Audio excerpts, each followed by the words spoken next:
Alors, bonsoir et bienvenue à cette 22e soirée de poésie et de chansons de la Fête nationale présentée par la Société d'histoire de Neuville. Nous sommes heureux de vous accueillir.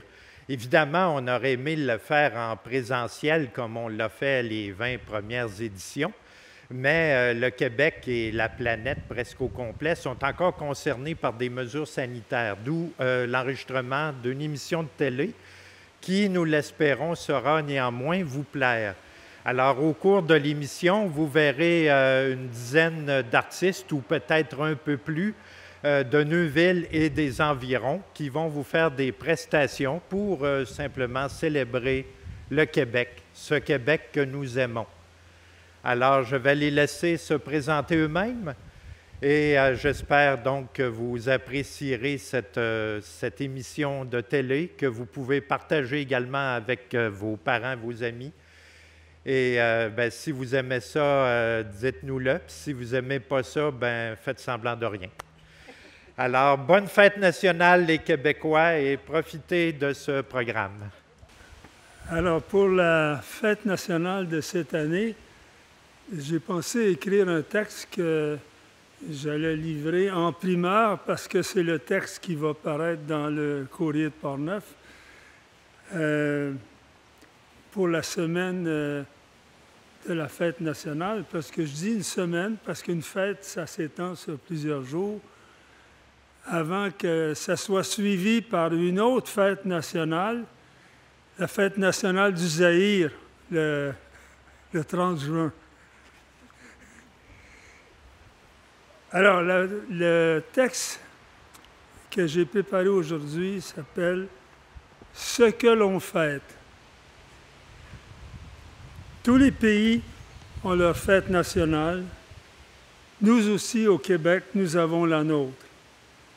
C'est un moment de réjouissance comme l'est tout anniversaire. Ce n'est surtout pas le temps d'un « happy birthday », mais bien celui de nous laisser parler d'amour, entre nous d'abord, et par ceux et celles qui nous aiment aussi. Mais une fête nationale, ce n'est pas qu'un moment de réjouissance, c'est aussi un moment de reconnaissance, comme dans l'expression « reprendre connaissance ». Reprendre connaissance après plus d'1 an de réclusion sociale, reprendre connaissance de soi, mais avec les autres et à travers les autres. C'est aussi reprendre connaissance de ce que nous sommes collectivement, de se refaire une mémoire. Dans les autres pays, la fête nationale est souvent l'occasion de se remémorer des victoires militaires qui ont forgé le caractère du peuple et accru leur fierté. Ici, nous sommes nés dans la défaite et personne n'a réussi à nous défaire. Nous nous sommes faits et refaits sans cesse pour devenir, selon l'historien britannique Arnold Toynbee, des miraculés. Il dira même qu'à la fin de l'histoire, il ne restera plus que les Chinois et les Québécois. Les premiers grâce à leur nombre et les seconds parce qu'ils ont réussi à développer un sens de la résistance qui leur a permis de contrer toutes les tentatives d'assimilation de la part des empires britanniques et américains. La résistance a fondé notre résilience. Il y a donc lieu d'être fier en ce jour de la fête nationale. Fiers d'avoir préservé la seule distinction qui puisse nous identifier comme nation, la langue française. Car c'est fêter qui nous sommes comme Québécois. C'est aussi fêter la grande famille francophone dont non seulement nous faisons partie, mais qui nous reconnaît comme fer de lance de la résistance culturelle à l'uniformisation des cultures. Raison de plus pour être à la hauteur de cette réputation. Notre fête nationale, enfin, est un moment de rappel.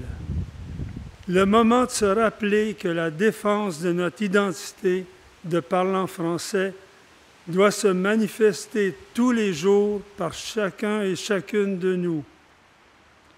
Le moment de se rappeler que nous sommes les seuls responsables de notre survie en Amérique.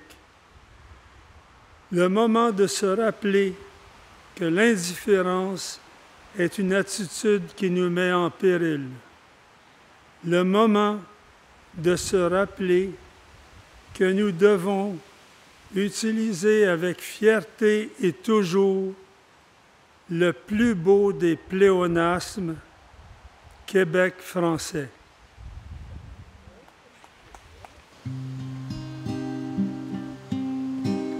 Les blés sont mûrs et la terre est mouillée.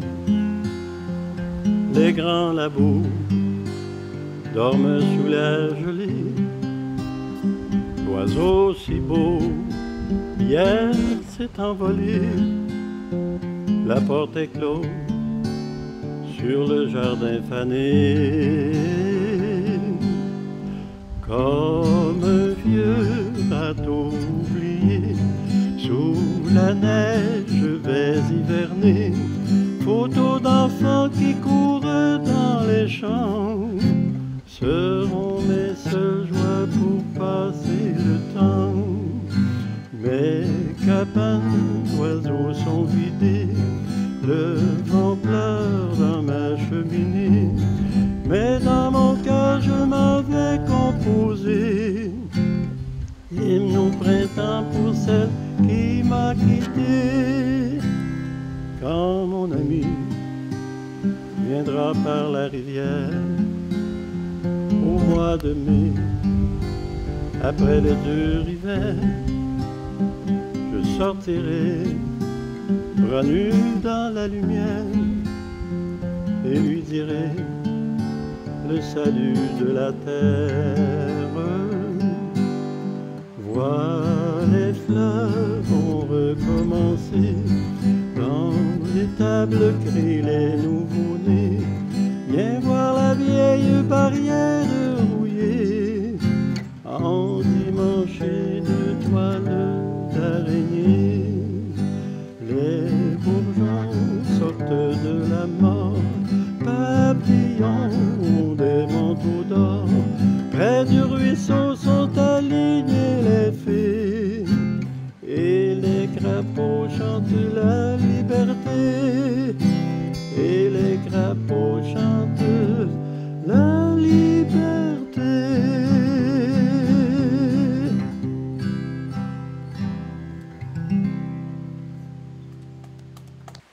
Vous connaissez peut-être Hector de Saint-Denis-Garneau, qui a vécu très longtemps à Sainte-Catherine de la Jacques-Cartier.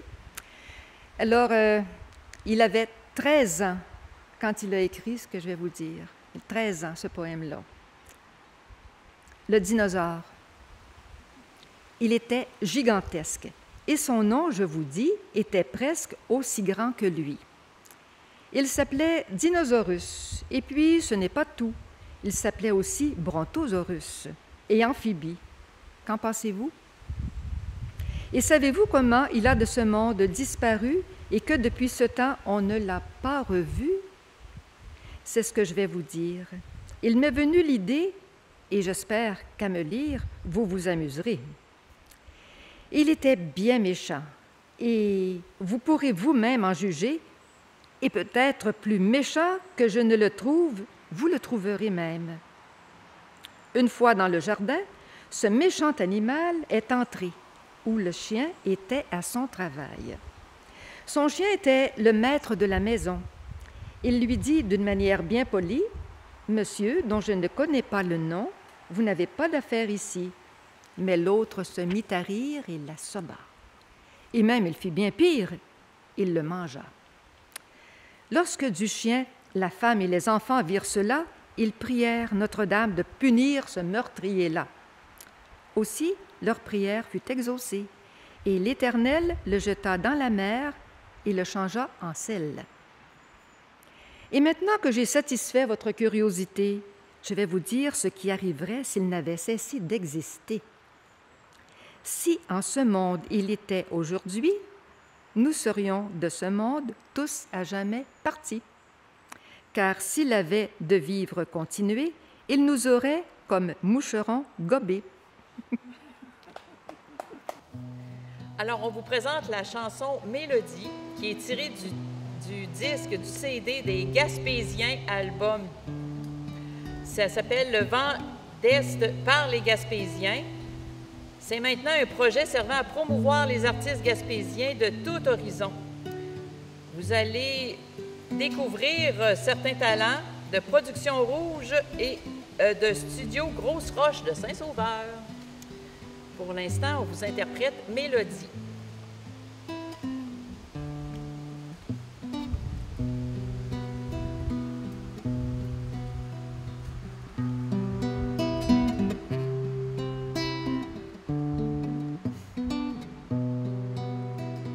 Quand mon pays vagabonde et que je m'ennuie de toi, quand ces enfants font la ronde et qu'on n'entend plus leur voix, il y a mon cœur qui résiste à l'envie de partir aussi.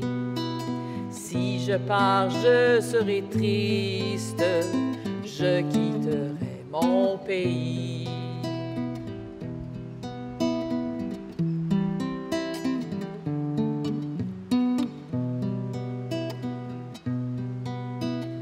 Quand le pays des soupirs, quand je m'ennuierai autant, j'irai cueillir des sourires sur les visages des enfants. Un jour je raconterai les histoires de mon pays. Et si tu veux, je t'apprendrai à raconter toi aussi.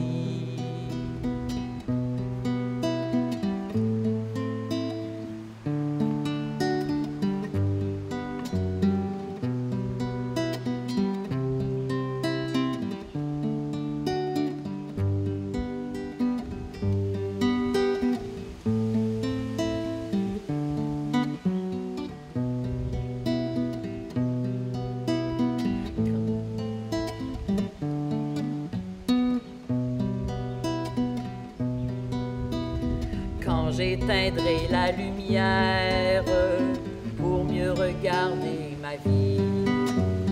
J'en ferai une prière, j'en ferai ma mélodie, en espérant que la guerre sera à jamais finie. Pouvoir fermer les paupières sur la terre de mon pays.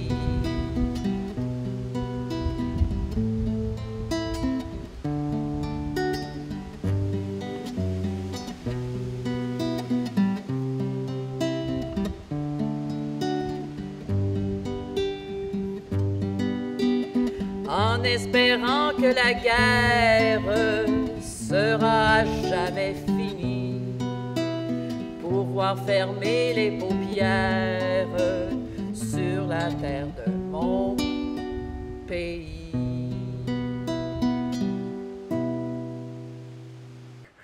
Mon village, il est superbe, mon village. Il eut le choix d'un site merveilleux, aux merveilleux contours. Bâti sur un cap en étage, il domine le fleuve et les champs d'alentour. Il est élégant, mon village. Des jardinets fleuris entourent ses maisons et des arbres au beau feuillage l'habillent de verdure au temps des frondaisons. Il est accueillant, mon village. On y vient en passant, on s'y trouve chez soi, on l'estime encore davantage quand on a tous les jours son air de bon aloi. Il est généreux, mon village. Il donne largement à qui lui tend la main. Et le pauvre, dans son voyage, reçoit le pain du jour et le pain de demain. Et dans l'histoire, mon village a sa place marquée aux pages des grands jours. Il a connu le brigandage des soldats conquérants rôdant aux alentours. Quand à genoux pour mon village, j'implore le Seigneur d'amour et de bonté, je demande la paix et la prospérité dans l'amour du devoir et la fidélité. Et pour que le bonheur s'y fixe davantage, je demande à l'esprit du sage pour tous les gens de mon village. C'est une poésie dans le livre de ma mère. En tout cas, si vous pouvez le regarder, puis on le met en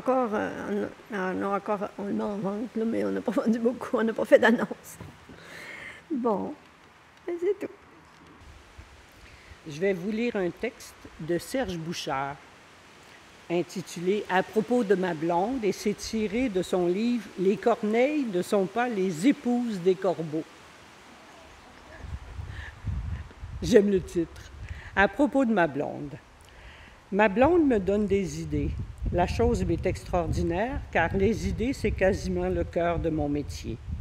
Sans ma blonde, je serais seule au monde et je serais gris et plat comme un schiste de Trenton. Je serais moins que ma moitié. Depuis elle, j'ai retrouvé ma forme. Ma blonde m'entretient. Elle m'entretient de tous les sujets. Elle me nourrit, me peaufine, me motive et m'attendrit. Ensemble, nous faisons mouche de toutes les niaiseries. Chauve, j'ai une crinière de lion. C'est elle qui me l'a fait pousser. Je peux sans crainte cheminer dans le désert du monde parce que chaque fois que je suis dans les bras de ma blonde, elle me donne des idées. L'idée d'être beau, entre autres. Pour elle, je coupe les poils qui me poussent sur le nez. Je soigne ma tenue, je me tiens droit. Avant de la connaître, j'avais le dos voûté, l'âme en assez grande peine. Je crânais et je ramais à contre-courant. Je m'épaississais dans le sens de l'épaisseur. J'étais comme ce naufragé sur une plage, seul au monde. Je l'ai rencontrée dans un restaurant de Montréal par un beau soir d'été. Pour la séduire, j'ai dansé sur les mains, les pattes en l'air. J'ai dansé avec les ratons laveurs, les moufettes et les pécans. Plus, j'ai adopté un chien jaloux aux yeux globuleux. Elle a parlé et j'ai parlé. Nous nous sommes regardés, envisagés, dévisagés, et nous sommes restés ensemble, prisonniers de nos yeux. Nous avons entrepris l'échange le plus comique, le plus doux qui se puisse imaginer. Nous en sommes là depuis 4 ans, et je ne me souviens pas d'une heure où je l'aurais perdu de vue. Personne ne veut sortir d'un pareil état second. Non, dans une semblable affaire, personne ne veut sortir de l'auberge et encore moins du bois. Ce soir-là, elle m'a invité chez elle et j'ai simplement mis mes pantoufles sous son lit. C'est comme ça. Il n'y a pas eu de discussion. Nous nous sommes mis à créer des mondes en faisant de l'amour à tour de bras. Nous savions à la première minute qu'il serait inutile de nous séparer. Je suis énorme à ses yeux, drôle et intelligent. Quand elle rit, elle parle. Quand elle boude, elle pense. Quand elle parle, elle joue avec les mots, elle fabrique des images, elle bricole des émotions. Je crois que je l'intéresse. Je pense qu'elle me fascine. C'est la femme idéale à des 1000 à la ronde. L'amour est quétaine, c'est-à-dire universel et éternel. Donnez-moi un jeu, une télévision, un écran, une balle de golf, une tondeuse à gazon, un camion, une patente à rien, et je ne devrai rien à personne. Bien sûr, je dormirai en paix, mais je ne serai pas bien pour autant. Je préfère la compagnie de ma blonde à tous les cirques du monde. Je préfère sa voix à toutes les musiques. Elle ne me laisse jamais en paix, mais elle me donne mieux que la paix. Je ne dors que d'un œil pour le plaisir de saisir une occasion. Avec elle, on ne sait jamais. Elle parle aux pierres, imaginez. L'amour est une chaîne qui nous lie comme cela doit. Je suis plus solide, attaché que libre. Chien fou n'est pas d'avance. Nous ne sommes pas faits pour être seuls, bien que l'ermitage m'ait toujours attiré. Comment approcher la solitude de l'autre? Voilà la vraie question. Comment se laisser aborder dans la sienne? Voilà un beau problème. Aimer consiste à traverser une frontière, celle de l'attachement. L'amour, c'est ce devoir. Elle ne se prête pas avec intérêt. On se donne simplement. Il n'y a plus de quant à soi. Je suis en dette envers ma blonde, je lui dois. Dieu fasse que l'échéance de cette dette s'étale sur le temps de nos vies, car je vois mal le jour où je ne lui devrai plus rien. Ma blonde me donne des idées, celle d'être aimable, entre autres. Sans elle, je serais seule au beau milieu des boulevards, je m'en irais à la dérive, débraillée et trempée, cynique et malcommode. Je serais sur le pas de ma cabane, mon fusil dans la main, reclus et radoteux. Je serais méchant. Mais quand un homme rencontre une femme comme ma blonde, il s'améliore immensément. Elle rit de moi et je m'amuse avec elle. Je reçois cette moquerie comme une plante reçoit de la lumière. Elle me donne du sens, de l'existence et simplement la force de continuer. Ce n'est pas de l'amour ordinaire, c'est un courant liquide. Avez-vous déjà vu une rivière couler calmement entre les arbres dans la forêt? Elle file dans un sens et elle n'a pas d'autre penchant que celui de son versant. Disons simplement qu'elle est bien dans son lit.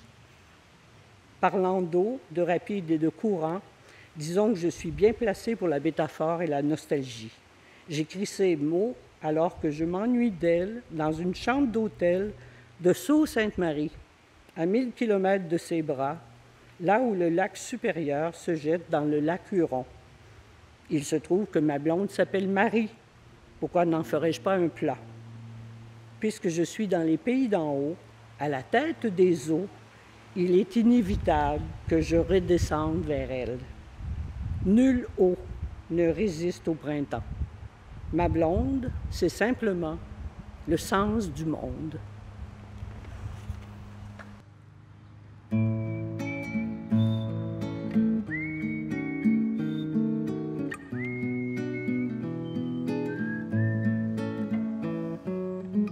Les beaux instants de la vie, c'est avec toi que je les vis aujourd'hui, mon amour, mon ami.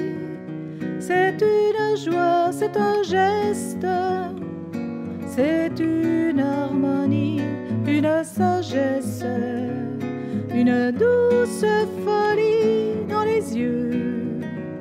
C'est un éclair de génie amoureux, c'est un mariage d'oiseaux, c'est une photo, un instantané heureux, les beaux instants de la vie.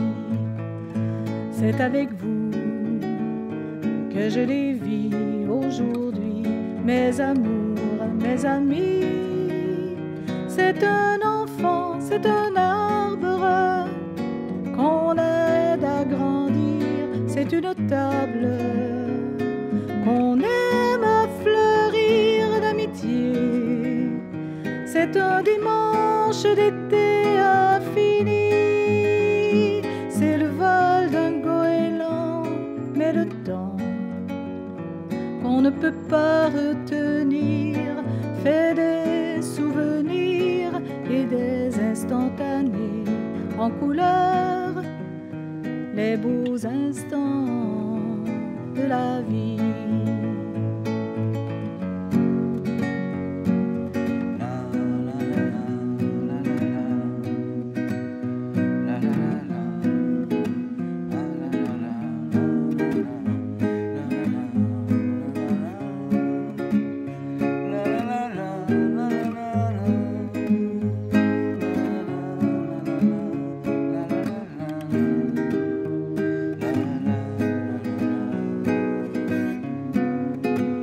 C'est un dimanche d'été infini, c'est un chemin, c'est un choix, c'est le meilleur de soi, et le temps nous défie de s'attarder une heure, quand parfois ça ressemble au bonheur, les beaux instants de la vie,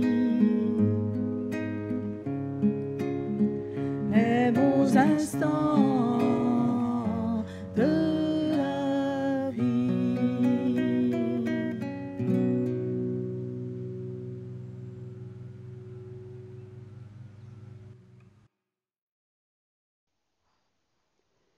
Fil bleu du fleuve, premier brin pour la maille. Fil rouge des peuples premiers.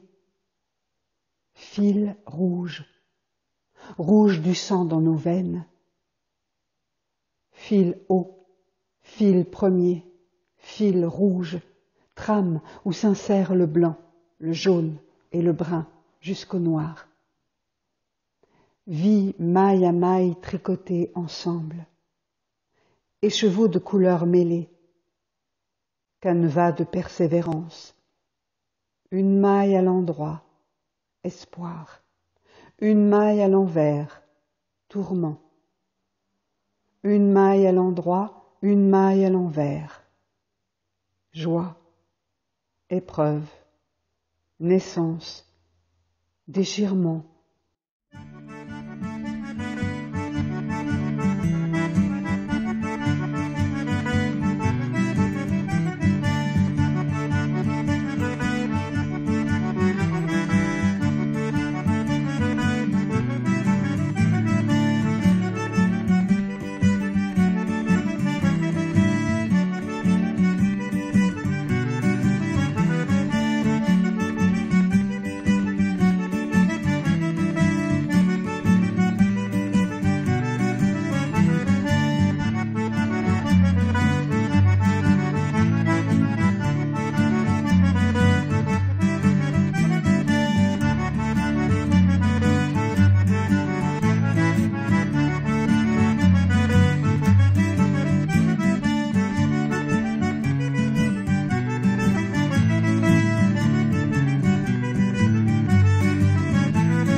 Désolation, encore, toujours.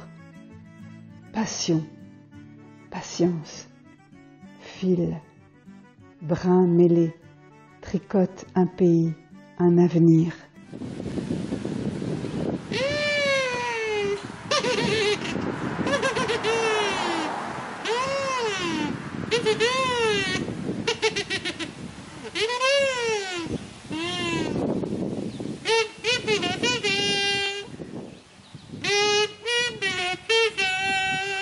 Bonne fête de la Saint-Jean!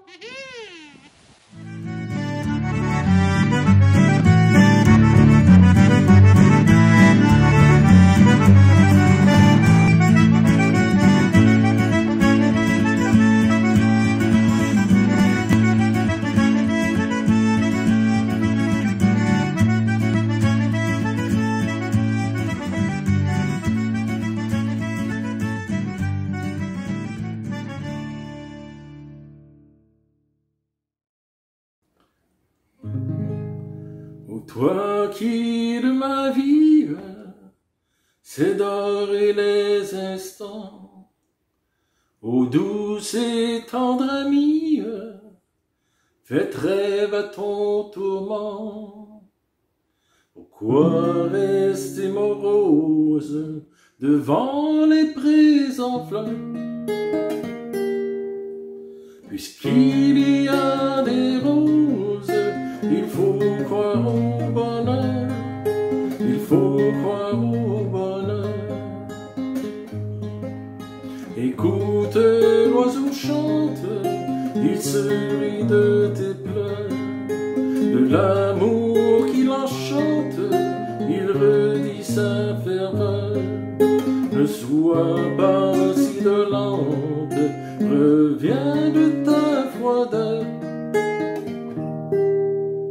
Et puisque l'oiseau chante, il faut croire au bonheur, il faut croire au bonheur.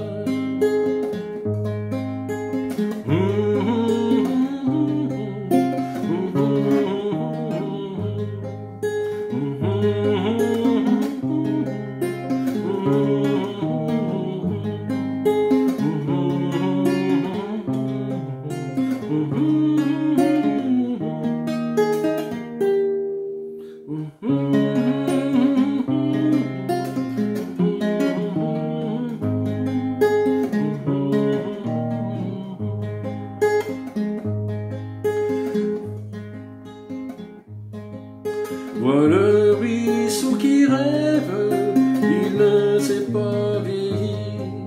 La brise le soulève et le fait tressaillir.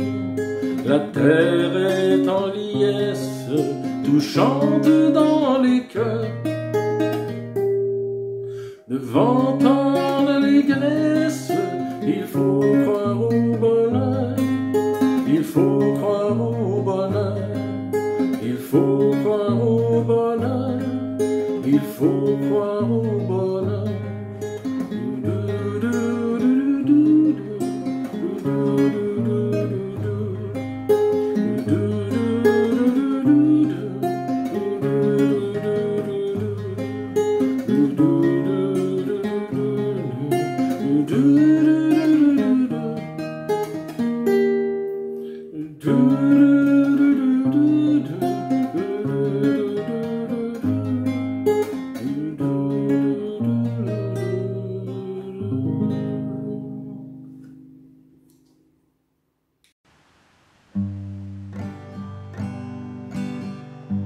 Je pars à l'autre bout du monde, sentir le vent et les marées, voir si la terre est vraiment ronde et qui habite de l'autre côté. Je pars à l'autre bout du monde, tout seul à bord de mon voilier. Et si jamais la terre est ronde, je reviendrai pour vous chercher. Je partirai à l'aventure avec mon bagage de courage. Je m'enfouirai dans la nature aux limites du grand naufrage. Il n'y aura jamais de montagne qui osera défier mon chemin. Et même si mon soleil s'éloigne, je survivrai à mon destin. Je pars à l'autre bout du monde, sentir le vent et les marées, voir si la terre est vraiment ronde et qui habite de l'autre côté. Je pars à l'autre bout du monde, tout seul à bord de mon voilier. Et si jamais la terre est ronde, je reviendrai pour vous chercher. J'emporte ma curiosité pour découvrir ce qu'on a perdu.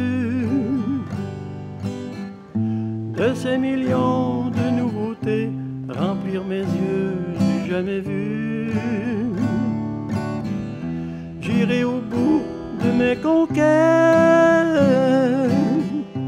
au pays où règnent les rois. J'irai jusqu'à y faire la fête de ses richesses et de ses joies. Je pars à l'autre bout du monde, sentir le vent et les marées. Voir si la terre est vraiment ronde et qui habite de l'autre côté. Je pars à l'autre bout du monde, tout seul à bord de mon voilier. Et si jamais la terre est ronde, je reviendrai pour vous chercher. Je reviendrai pour te chercher.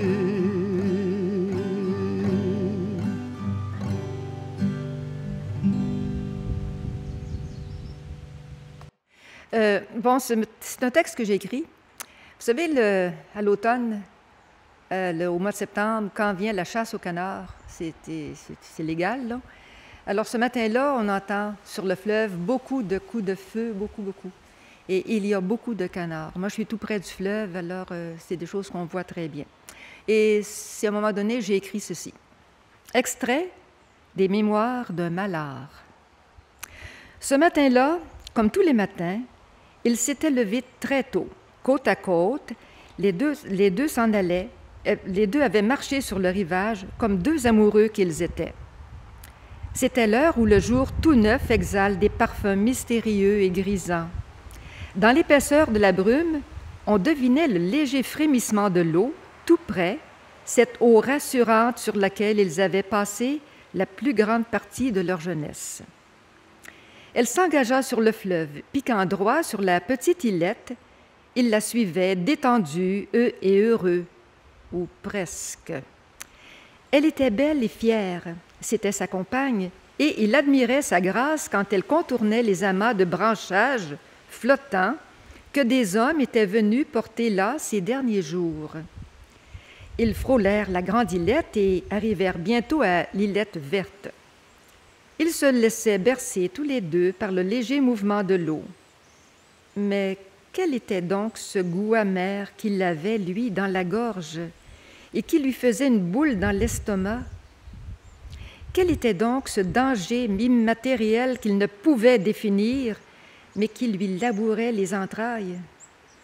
Quel était donc ce signal imperceptible qui faisait battre son sang plus vite dans ses veines? Dans 1 heure, si la brume se dissipait, on verrait le soleil se lever. Elle se tourna vers lui avec dans les yeux une invitation à prendre son vol. Puis, avec la grâce qui lui était coutumière, elle quitta les eaux du fleuve et s'éleva dans les airs. Il allait la suivre quand un éclair déchira la brume au moment où un bruit éclatant trouait l'air. Il entendit un long cri et elle tomba lourdement dans l'eau près de lui. Pendant un instant, la stupeur le paralysa. Puis un bruit de moteur se fit entendre. On passait et on repassait tout près de lui, mais la brume laissait toutes les recherches vaines. Il la regarda. Le sang sortait abondamment sous son aile gauche. Une balle l'avait frappé au cœur. Elle ouvrit les yeux, le regarda une dernière fois et les referma pour toujours. Fou de douleur, le malard s'éleva et vint tournoyer autour des fusils des chasseurs afin de recevoir, lui aussi, une balle qui l'enverrait avec la compagne de sa vie. Ô ironie du sort! Aucune balle ne l'atteignit. Serait-il condamné à vivre sans sa compagne? Tout le jour, on entendit son cri plaintif dans la brume qui se déchirait çà et là. Et les jours suivants aussi, bravant les chasseurs. Si tôt le matin, quand le jour tout neuf exhale son parfum et que les joncs se laissent bercer par l'eau du fleuve, vous entendez dans la brume le cri déchirant d'un malard. Ne le dérangez pas, C'est lui qui appelle sa compagne, espérant aller la retrouver au paradis des bêtes. Alors, il s'agit d'une chanson de folklore quand même assez ancienne. On ne sait pas exactement en quelle année. En fait, on pense que peut-être ça a été composé et modifié au fil des générations et qu'il y a peut-être des parties même qui pourraient dater du régime français, selon toute vraisemblance. On la connaît sous le titre « Les petits plaisirs de Basile » et également le titre du reel de la chicaneuse. Il y a des groupes folkloriques récemment qui les ont repris, notamment, je pense à la bottine souriante de la région de la Nodière et d'autres également. Alors donc, les petits plaisirs de Basile ou le reel de la chicaneuse. Écoutez bien les petits plaisirs que Basile a eus dans sa vie. Écoutez bien les petits plaisirs que Basile a eus dans sa vie. Un jour étant compère, il était content comme il y en avait guère. Il attela son petit grison, harnais doré, bridon d'argent. Il attela son petit grison, harnais doré, bridon d'argent. S'en va trouver Nicotte, il était content que le cœur y en toque. Quand fut rendu sur le petit coteau, le petit cheval gris prenait le galop.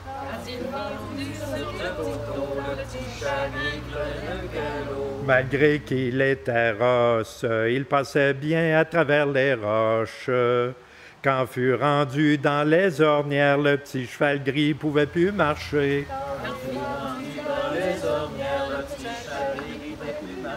Il dit à sa commère, je vais débarquer, pousser en arrière. Quand fut venu sur la cantinière, de l'argent lui en a manqué.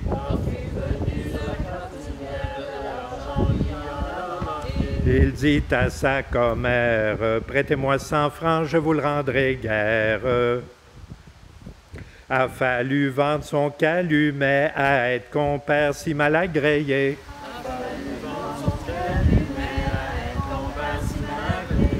Il dit, c'est un scandale d'être compère obligé de vendre sa blague.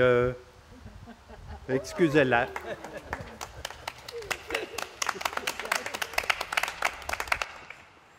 Voici un poème de Roland Giguère qu'il a dédié à une certaine Marthe. Et le poème s'intitule « Par cœur ». Je sais par cœur 1000 chansons vieillottes et des vers sublimes de poètes inconnus. Je sais par cœur des noms de villes perdues, des noms de femmes aimées, des noms peu communs, des noms propres avec de grandes initiales brodées. Je sais par cœur de vieux airs de danse et des chants d'amour qui mouillent les yeux. Je sais par cœur des mots rares oubliés dans les pages jaunies d'un dictionnaire, des mots qui souffrent de solitude et d'abandon. Je sais par cœur des choses qui ne servent à rien, des phrases inutiles laissées à la porte comme des feuilles mortes que le vent emporte. Je sais par cœur des heures de joie pure et des moments de détresse que l'on efface quand vient le muguet du mois de mai. Je sais par cœur mes absences et mes douleurs. Je sais tout ce qui me hante et me ruine. Je sais par cœur aussi de lumineux parcours des chemins enchantés qui mènent à l'extase. Je sais par cœur toutes les courbes de ton corps, ses failles, ses clartés, ses ombres et ses doux lavis. Je te connais par cœur, et même sans mémoire, je t'aime encore et toujours pour finir en beauté cette dernière rengaine. Pour le moment, on vous présente La Vieille. C'est une chanson de Fontaine-Ball. Connaissez peut-être, c'est un duo fut longtemps accompagné par le pianiste Paul Castagnier, celui de Léo Ferré, et qui a été accompagné par le bassiste Emmanuel Binet. Actuellement, je fais l'interprétation, qui vient de l'interprétation, de Laïla Wissoud, La Vieille.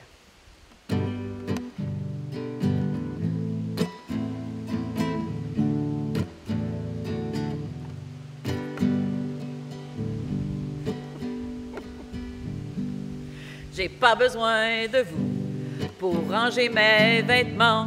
Partez-vous m'encombrer, dit la vieille en sautant. Pieds joints dans sa valise, on aurait dit Popeye. Elle avait encore la souplesse des abeilles. Et d'un pas décidé vers la gare Saint-Lazare, tandis qu'on faisait semblant de pleurer son départ, elle s'en allait trottant, son bagage à la main, avec 2 ou 3 pauses pour se tenir les reins.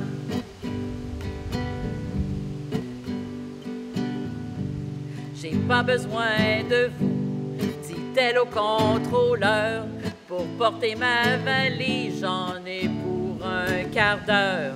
L'hospice est en banlieue, on dit que c'est un château où les vieux jouent au Scrabble et aux petits chevaux. Moi j'ai horreur de ça, comprenez-vous, monsieur? Je n'aime que les westerns, les coups de feu. J'ai vu 14 fois l'infernal chevaucher. Je vous raconterai bien, mais on est arrivé. J'ai pas besoin de vous, dit-elle à l'infirmière, pour déplier ses draps. Laissez-moi, j'ai affaire. Alors de sa valise, à l'abri des regards, elle prit 20 bouteilles d'un célèbre pinard, descendit au salon où les vieux et les vieilles jouaient aux petits chevaux en se grattant l'oreille. Bonsoir, messieurs, mesdames, je m'appelle Fanchon. L'un de vous aurait-il un tire-bouchon? J'ai pas besoin de vous, dit-elle au médecin, en élevant vers lui son 3e verre de vin, tandis que les vieillards autour de la pendule chantaient à 4 voix la grosse bite à didule. Et l'on vit ce spectacle ô combien ravissant de 80 gâteux quittant l'établissement afin de ratisser les hospices du pays, arrachant à la mort les moribonds surpris. J'ai pas besoin de vous, répétaient tous les vieux, chaque fois qu'un député voulait s'occuper d'eux, car vous n'avez pas su vous occuper de nous, du temps que nous avions encore confiance en vous. Tous les moyens sont bons pour gagner la coupole. Si les proportions votaient, vous auriez la vérole. En tant qu'improductifs, nous ne produirons pas un imbécile de plus à la tête de l'État.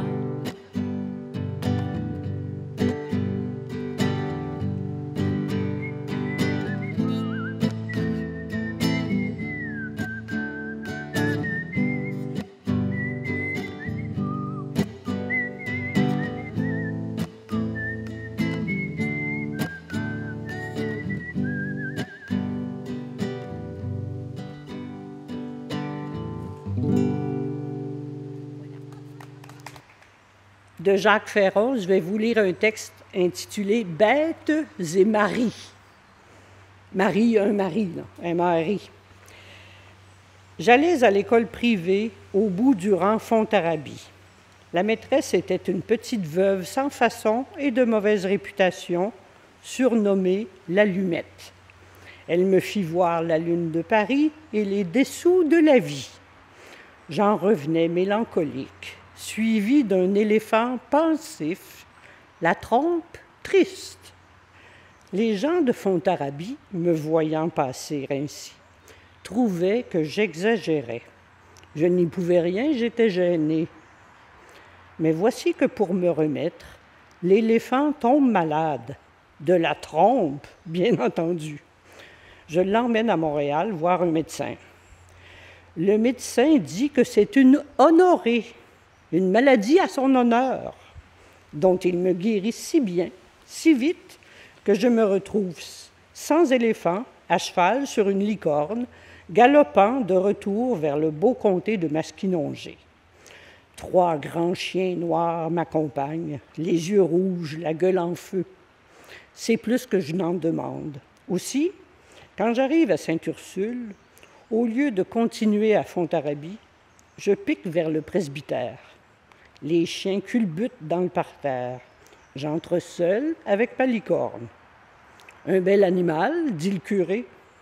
Un bel animal, assurément, mais qui me mène tout droit en enfer. » Et je lui montre les chiens noirs dans le parterre, sur le cul, enragés, la gueule en feu, vrai suppôt de Satan. « Faut te marier, dit le curé. » Une semaine après, c'est fait. Ma femme grasseille comme une souris de Charlebourg. Elle m'appelle son gros rat blanc. Quoi de plus reposant après l'éléphant et la licorne? Je suis content, je suis heureux. Ma femme fait de moi ce qu'elle veut. Un beau matin, sur l'oreiller, elle trouve un rat, un gros rat blanc. C'est moi. La voici tout à son aise. Enfin, elle peut ouvrir le placard, où, prise à l'improviste par ma demande, elle avait enfermé son amant quelques jours auparavant. L'amant sort, ma femme les poussette. Ils sont contents de se revoir. Moi, je me promène sur l'oreiller. « Qui est-ce » demande l'amant. « C'est un gros rat blanc » répond ma femme. « Un gros rat blanc, je veux bien, mais ne pourrait-il pas se promener ailleurs ?»« Non » dit ma femme. L'amant s'étonne. « C'est mon mari » ajoute-t-elle. L'amant ne s'étonne plus. Je ne l'agace pas moins. Quand il m'oublie, je lui mordigue les oreilles. Après une semaine, plus d'amour entre ma femme et lui. Il est tout aux aguets, cela lui change la mine. Qu'a-t-il à me guetter ainsi? Innocent, je m'approche. Toute griffe sortie, il bondit. Mais je m'y attendais. Aussitôt, j'aboie. Ce qu'il peut être surpris. Il n'en revient pas. C'est un chat qui se sauve et non plus un amant. Je le pourchassai mollement, par plaisir, pour me dégourdir un peu, puis je revins mettre mon museau sur les genoux de l'infidèle. « Grand fou, dit-elle, veux-tu bien être un homme? » Je ne demandais pas mieux. Ce fut ainsi, après quelques avatars, que je devins un beau mari.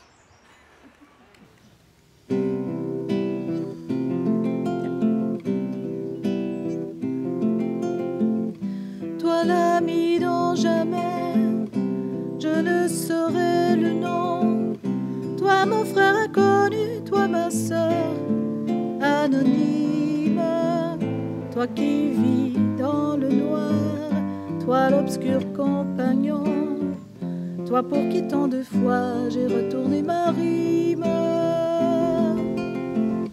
Toi qui es là ce soir, qui entend ma chanson, toi-même qui jamais ne l'entendra peut-être.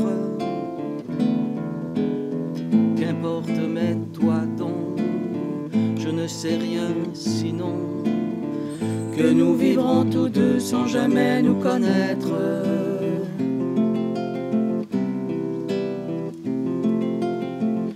La vie a ses façons de nous départager. J'aimerais bien parfois te raconter des choses comme on le fait le soir quand on est fatigué, quand on a sa journée, qu'on a le cœur morose. Nous pourrions simplement nous asseoir et jaser en écoutant Félix ou Mozart ou Coltrane. Quelque part vers minuit, on se ferait du café. La veillée serait longue et courte la semaine.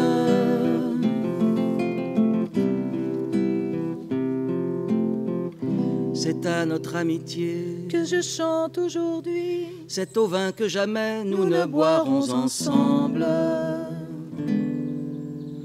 Je chante à l'impossible Et j'en pleure à demi. et j'en pleure à demi. Mais sache au moins ce soir. Mais sache au moins ce soir combien je te ressemble. Mais sache au moins ce soir tout ce qui nous unit. Sache que nous faisons un peu le même ouvrage et qu'à tout prendre au fond, malgré tout ce qu'on vit, pareilles sont nos joies, pareilles sont nos rages.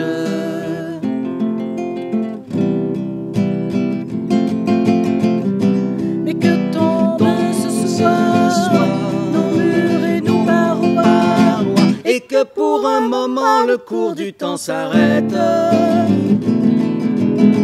Ce soir c'est notre fête, allez tu viens chez moi. C'est le temps de fumer toutes nos cigarettes. Je veux te dire au moins que je marche avec toi et que tu n'es pas seul malgré tant de silence. Que par-dessus les mers, les villes et les toits se rejoignent nos mains à force d'espérance.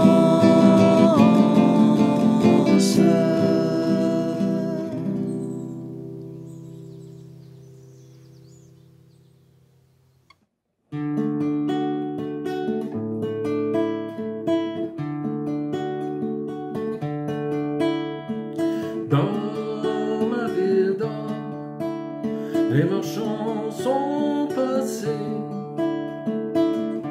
leurs cris ont baissé, on les voit plus dehors.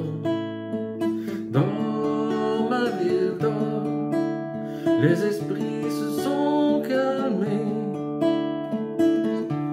le ciel s'est posé sur les toits, me laissant chaque fois, si j'en avais le choix, le goût de t'écouter sans bruit.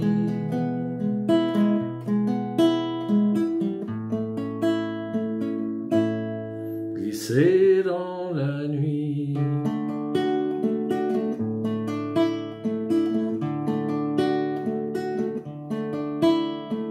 Dans ma ville d'or, les nomades sont sortis, les feux ont jailli pour ne pas perdre le nord. Dans ma ville d'or, sur ton île engourdie, d'images infinies qui font loi à l'envers du bon roi, qui danse au bout de mes doigts. Quand la nuit tombe sur Montréal, le vent du nord s'arrête loin d'ici. Tout lui et tout devient normal, un rêve de plus.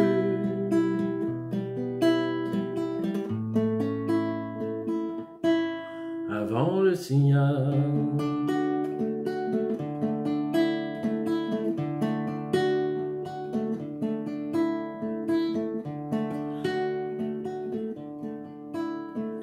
Dans ma ville d'or, pour tous ceux qui ont suivi, puis ce matin, dans les lignes de ta main, dans ma ville d'or, moi j'en ai pour la nuit. Je cherche un refrain pour demain qui revient. Là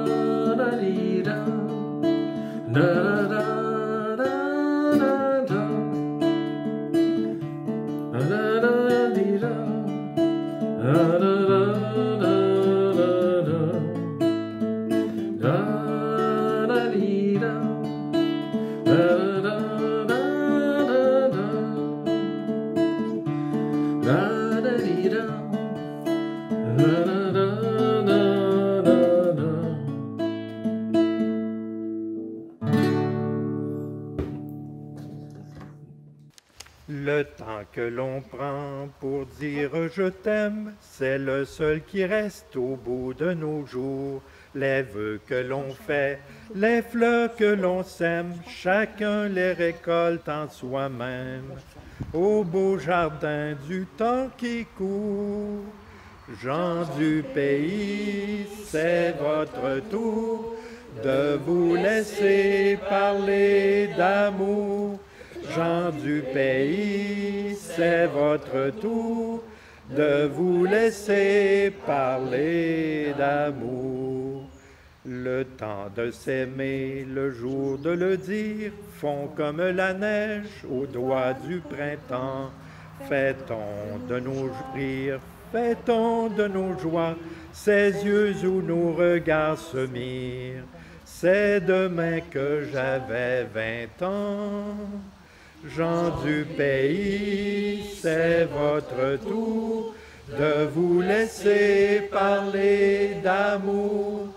Gens du pays, c'est votre tour de vous laisser parler d'amour.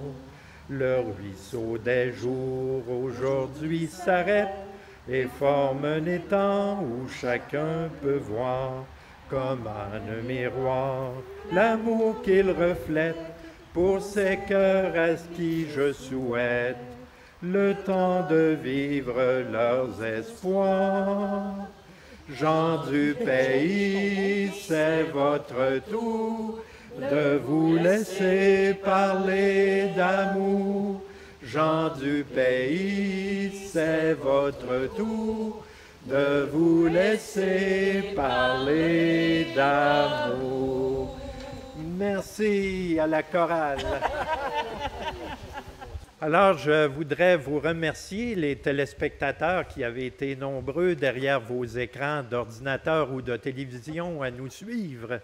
Et je voudrais également remercier nos artistes qui se sont donnés généreusement pour nous transmettre des poèmes et pour nous chanter de très belles chansons. Et bien entendu, je voudrais remercier notre équipe technique, sans qui rien de cela n'aurait été possible. Nicole Robert et Aubert Tremblay, un très énorme merci et une excellente fête nationale à tous et une fin d'année 2021 des plus joyeuses. Oui, merci beaucoup. Oui, merci beaucoup.